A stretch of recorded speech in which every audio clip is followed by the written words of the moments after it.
салом алайкум бинандагони азиз, меҳмони имрӯзаи мо яке аз чеҳраҳои шинохтаи кишвар Нилуфари Сарбоз.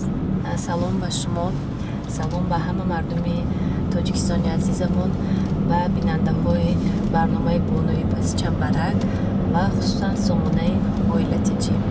Барномаи Сарбози ватан бо Нилуфари Сарбоз хеле хушоянд буд. Сабаби якбора қад гаштани барномаатон дар чӣ буд? барномаи Сарбоз буд аниқтараш бо Нилуфари Сарбоз. беҳтарин барномае буд ки дар ҳаёти ман нақши созгор гузошт. маро бештари мухлисо аз рӯи ҳамон мешиносанд. бо савол медоданд ки барои чӣ Сарбоз барнома асту ин духтаракам номаша Сарбоз кардааст. баъд бисёр ҷое ки сабт мерафтам ба ман савол медоданд, барои чӣ Нилуфари Сарбоз, ин тахаллусат аст? Ман гуфтам не, падарам Сарбоз аст. яъне маъруфияти ман бештар аз ҳамин барномаи Сарбоз сар шуда буд. сабаби якбора қад гаштани ин барнома, ман то ҳол вақте ба ёд меорам хеле роҳафтода мешавам, чунки ман бояд бас намекардам, бояд ман давом медодам ин барномаро, лекин бо сабаби ба кори дигар гузаштанам ин барнома қад нашуд. ин барнома ба дигар ровӣ супорида шуд. Агар махфӣ набошад, аз кадом ҳисоб зуд ба хориҷа меравед? ман ба хориҷа на он қадар зуд меравам. дар як сол шояд 1-2 маротиба бошад. агар баъзе сафарҳои ман вобаста аст ба кори ман, яъне сафарҳои корим ҳастанд,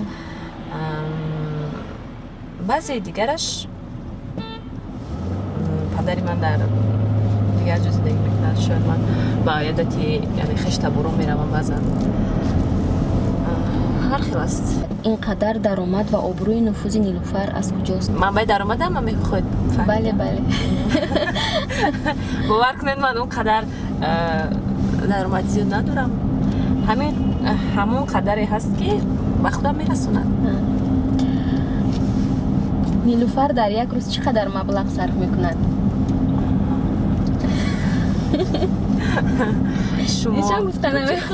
шумо буҷети маро хароб карданед.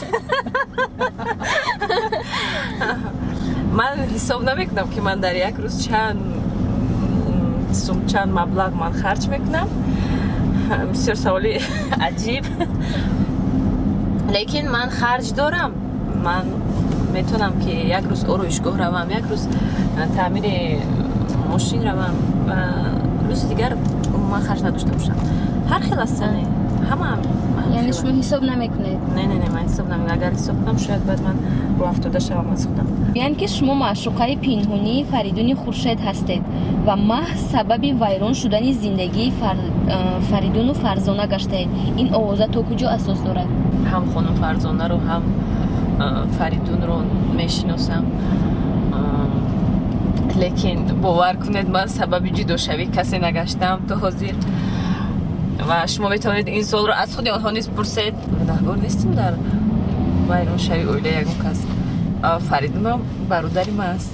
чеҳраҳои шинохта бе дугонабозӣ рӯзашон намегузарад. Нилуфар ҳам дугонабоз аст? Нилуфар дугонабози сахт аст. дугона ягон бадӣ дорад. дугонагӣ карда наметавонед, дугонагарӣ накунед. Нилуфар дугонаи ҷонӣ дорад? шумо маро ҳозир дар байни дугонаҳоям ҷанг медозед. агар аз ман гӯям ҳа дорам, баъд боз мегӯяд ки номаша номбар кун. агар ман номи якташа гӯям, дигариш хафа мешавад. яъне дугонаҳои ҷонии шумо бисёранд? дугонаҳо ҳамашон дар дугонаҳои хуби мананд. лекин ман дорам як дугонаи ба қавли шумо ҷоние, ки дар ҳама вақт медонам ки дасти маро мегирад. барои буданаш ташаккур. вақтҳои охир шуморо бо Фарзонаи Файз бисёр медидем. бале, Фарзона ҳам яке аз дӯстои наздики ман аст. мо робитаи дӯстиамон хеле қавӣ аст. мо дугонаҳои ҷонӣ ҳастем бо Фарзона ҳам.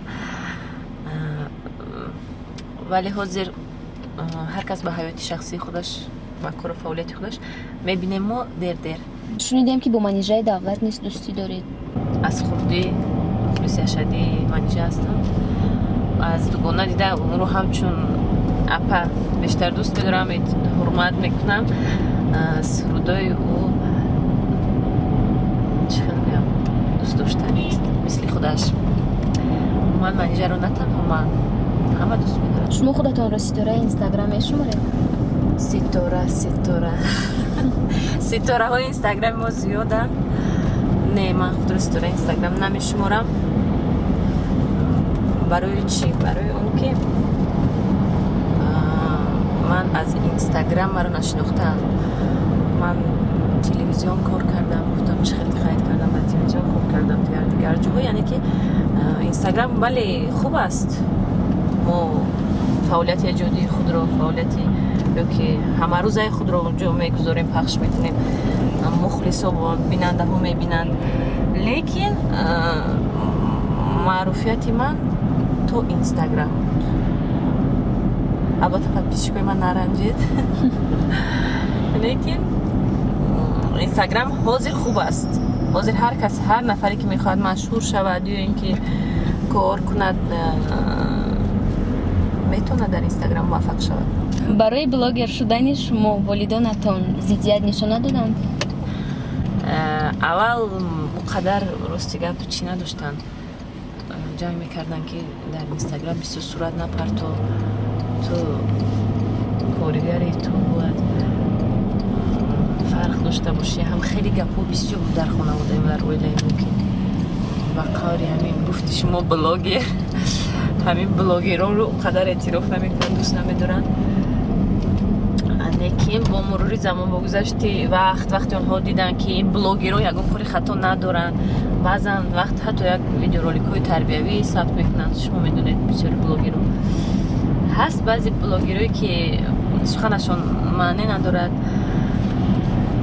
خیلی من بیشتری وقت مبارزه بردگیم با همه اون نفرانی که بلاگران رو دوست نمیدارن. میگویند و مینویسند و تحقیر میکنند. تا به امروز نیلوفر از سخن کدام مخلصش سخت رنجیده است و هیچگاه از خاطر نمیبرارد. عموما سخنهای بد را چگونه قبول میکنند؟ من تشکر میگویم به همه اون نفرانی که با من سخنهای بد گفتند و نوشتند تا ایندم، خصوصا در سامانه‌های اجتماعی. من بسیار میخونم کامنت هایی که زیر ویدیو و عکس های نفرانی شناخته میگذارن، ولی من از این چیز روح افتاده نمیشم. شاید اون آدمی تحقیر میکند که فهمشش همین قدر است. از آدمی بعد آدم باید نرنجد. ما امروز در یک زمانی زندگی میکنیم که یعنی پیشروی است، انسان عموما خودش در حال رشد است. اگر ما از سخن کسی برنجیم یا سست اراده باشیم، ما هیچ وقت پیشرفته نمیتوانیم. ما باید قوی اراده باشیم و ضد سخن‌های خوب و بد مبارزه بریم. اگر عاشق شیردل در روبرویتان اظهار محبت نماید، چی پاسخ میدهید؟ در اینستاگرام، در فیسبوک، در سامانه ها عاشقای شیردل زیادن، بسیارن. لیکن من اونها رو جدی قبول نمیتونم کردن، چون که من یک نفرم، اونها زیادند. بعد اگر عاشق شیردل جدی باشد، فکر میکنم از اینستاگرام نمی نویسدن، اومده از نزدیک رو برو با من حرف میزنن. نیلوفر صبرینه نظری، فاطمه و یا صوفی رو رقیب خویش میحسابد؟ نه صبرینه، سفینه، رخشانه، اینها همه دوستای من هستند. من هیچ وقت اونها رو رقیب خود حساب کردن نمیتونم. یعنی ما دوستی داریم با همه آنها. دخترای خوب هستند، دخترای موفق هستند در اینستاگرام، ولی هر کس به هر واسطه، یعنی با کار خود، بسیاری آنها مدل هستند. بعد بعضا ما رو نیز با آنها چی میکنن؟ فرق نمیکنن، یعنی فکر میکنن که ما هم مدلیم، لیکن در اصل ما مدل نیستیم. در شبکه اینستاگرام خریداران شما خیلی زیادند و روزی نیست در تگ عکس‌هایتان به شما اظهار محبت نکنند. آیا نیلوفر محبوب دل خود را پیدا کرده است؟ نه، نیلوفر محبوب دل خود را پیدا نکرده است. خوشبختانه یا اینکه بدبختانه. محبت حقیقی حالا برای نیلوفر در خود رو باز نکرده است. پسی اون سامانه تو نمیدونی اون کی نشسته است. برم دخترکو زود باور نشوید. با سخنهای خوب و خوشرو زود دل نبندید، عاشق نشوید. این یک نصیحت خردک که من. زنی چگونه مرد شدن رو آرزو دارید؟ ورزشگر، دهاتی، دکتر و یا تجارتکار؟ خوب میشد که اگر دکتر و تجارتکار و ورزشگر یک آدم همش میبود، لیکن نمیشد. این خیلی مهم نیست کارش چگونه است، تجارتگر است، ورزشگر است یا اینکه دکتر است. مهم که در زندگی همسفری خوب باشد، شوهری خوب باشد، پدری مهربان باشد. این نظر من است.